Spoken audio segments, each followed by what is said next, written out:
हिंदू धर्माचा हे 16 संस्कारापैकी एक संस्कार हा आहे.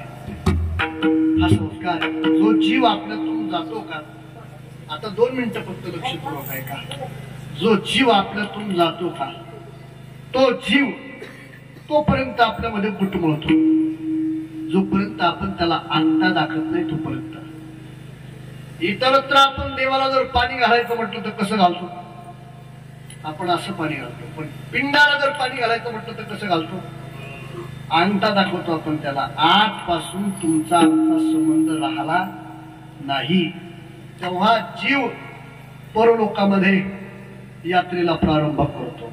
परत ऐका, 1 वर्ष लागतं जायला, 1 वर्ष. म्हणून 1 वर्ष त्यांना तिथपर्यंत जायला लागतं. म्हणून वर्ष श्राद्ध हा विधी आहे, जो आपल्या पितरांकरता श्रद्धेनं केला जातो का त्याला श्राद्ध असतो.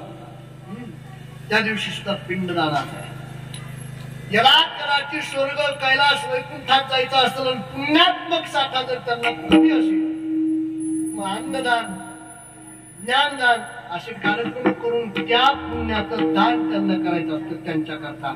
आणि ते पुण्य त्यांना मिळाले की मग त्यांच्या यात्रेला ते त्या ठिकाणी पावतात. असा असताना तो विधी आहे, त्यामध्ये 13वा हा विधी आहे. आणि त्या निमित्ताने कीर्तनाचं आयोजन केलेलं. वास्तविक पाहता मी तर एक असं सांगेल महाराज, मी तर एक असं सांगेल, जया मातोश्री भाग्यवान होत्या. भाग्यवान होत्या का, कारण त्यांना लक्ष्मणराव सारखे पती मिळाले. या कुटुंबाचा म्हणजे मला चांगला परिचय, चांगला परिचय. 4 भावंड तर आहेतच. असो लक्ष्मण महाराजांनी आपल्या जीवनामध्ये जो परमार्थ केला